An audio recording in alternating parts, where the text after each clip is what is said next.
Hey, my name is Parker Chatham. I'm Native Hawaiian, and this is my science fair project titled, There is Something in the Water, the Toxicity of the Pigeon River Contaminants on Egeria densa. I was raised in a small town called Sylva, North Carolina, which borders the Great Smoky Mountains National Park, and the national park has become a solace for me as I was growing up and became somewhere where I was very accustomed to being and enjoying. And the most quintessential part of the Great Smoky Mountains National Park is the water, the aquatic wildlife, the water quality, just everything about it just screams perfect. And so I chose to do my science fair project on a river called the Pigeon River. And so back to the Great Smoky Mountains National Park, it has a couple of issues, and the mercury deposition is one of them. And as you can see, right here is the Great Smoky Mountains National Park, and the mercury deposition in that area is the second highest in the nation for the area in which it is. So that is a big issue for the Great Smoky Mountains National Park. Further, acid rain has become a very big issue in this area as well. Once again, the Great Smoky Mountains National Park is right here, and it has some of the worst acid rain in the United States, which is extremely detrimental to all abiotic factors it comes in contact to. So the reason why I did the Pigeon River is because I felt that it had the most impact on waterways throughout the United States. So it starts right here, and the Pigeon River connects to the French Broad River and then flows into the Ohio River Basin, which in turn flows into the Mississippi River and ends up in the Gulf of Mexico. Now this is a lot of rivers that it comes into contact with. So therefore, if there is a large amount of contaminants in the Pigeon River, it flows into the French Broad River, which in turn flows into the Ohio River, which in turn flows into the Mississippi River. So this one subset of a waterway can have a huge impact later on in its cycle of going about the rivers, lakes and streams, So here's a picture of the Pigeon River, and I ended up taking samples from the Pigeon River. So myself and two of my friends went out and we gathered 1,000 milliliters of water from each of the 8 sites in which we stopped, and we gathered 50 milligrams of soil. And so along the 8 sites that we collected, we spaced them out equidistant to about 8.75 miles, and each 8.75 miles we would stop, we would take our samples, and we would come back into the car and drive to the next one.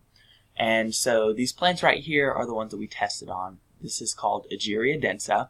It is not native to this area, but it has become a prosperous invasive species. And so this plant came in, and it doesn't have very many predators. Turtles eat it, and when it decays, other animals can come along and eat it as well. And I'll get back to why we're using this plant later. And so in my trials, I wanted to test a couple things. I wanted to A, test the water quality of the water. B, I wanted to see the effects of the water on the photosynthetic properties of Egeria densa. C, I wanted to test the effects of the water on the respiration pathways of Egeria densa. And finally, I wanted to incubate the plant in the Pigeon River water for an extended amount of time, and then test the chlorophyll concentrations to see if there was any significant change.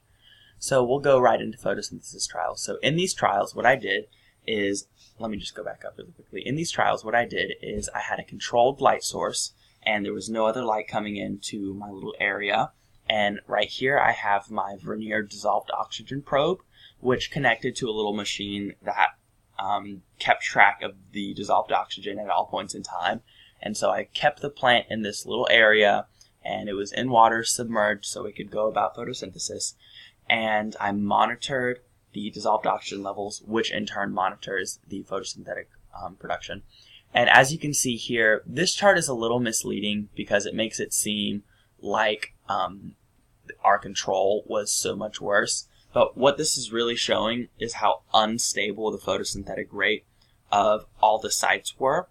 And so as you can see over in this region here, you see all the sites spiking up and then going down and then leveling off without any form of notice or any reasons as to why it was doing that. And so I calculated the average slope of photosynthesis throughout my trial. So this is just milligrams per liter per hour.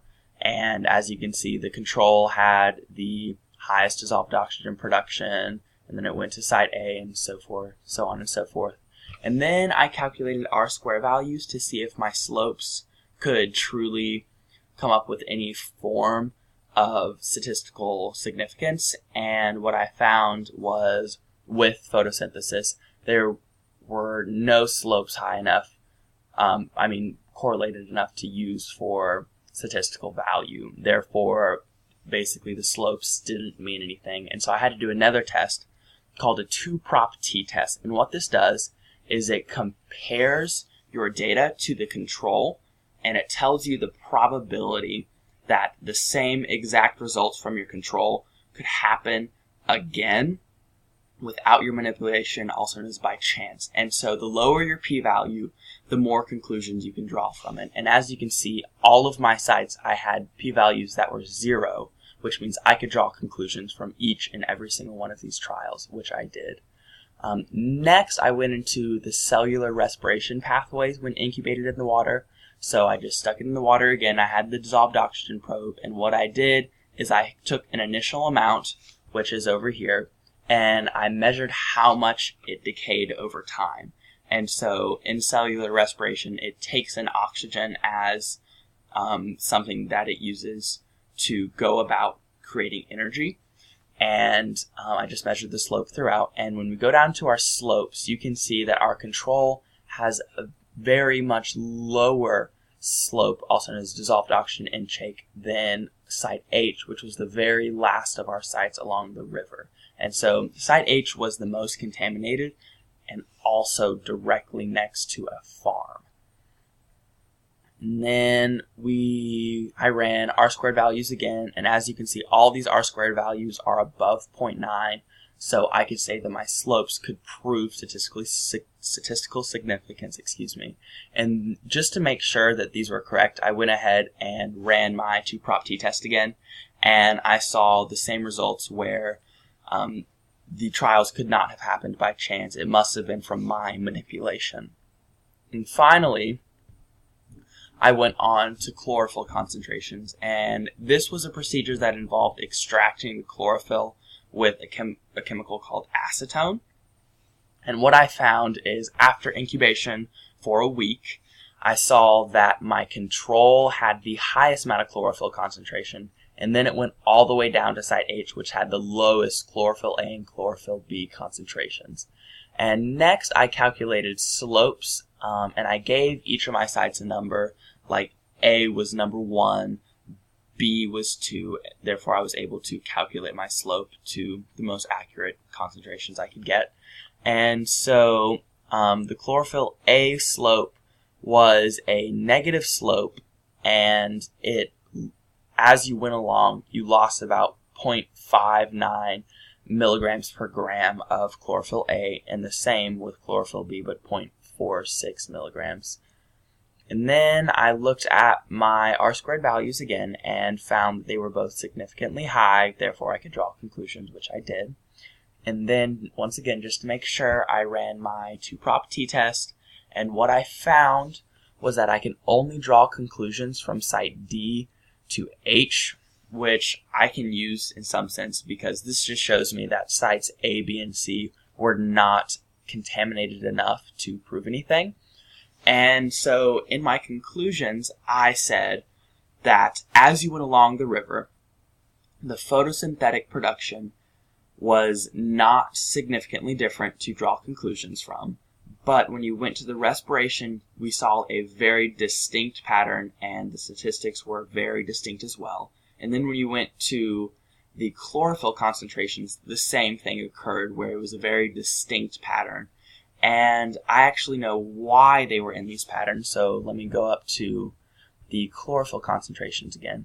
The chlorophyll concentrations decreasing were because of some of the chemical contaminants in the Pigeon River, i.e. we have mercury, as you saw from the maps, you have sulfuric acid, you have a chemical contaminant called PCBs, which completely degrades anything it comes in contact to.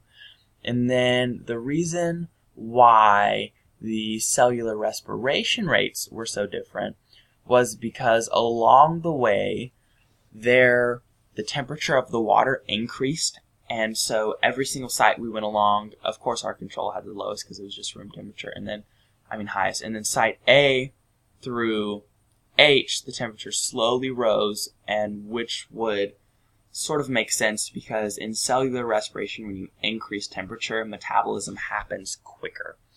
And all in all, I determined that the Pigeon River contaminants were extremely detrimental to wildlife and to all that came in contact with the river.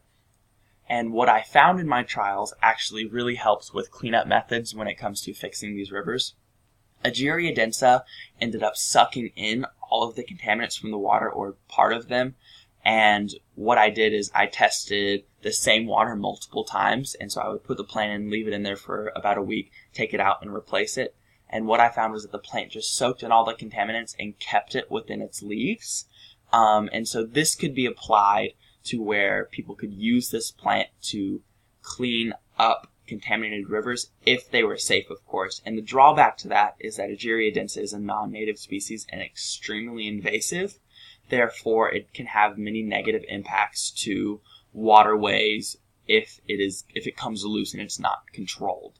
Furthermore, now that I see which contaminants in which areas of the river are most contaminated, this could give people an opportunity to figure out how to fix these point source contaminators as a way to control the river. And that's basically what I did for my entire project. And I hope you guys enjoy this, and I hope you guys have learned something from this. Thank you so much.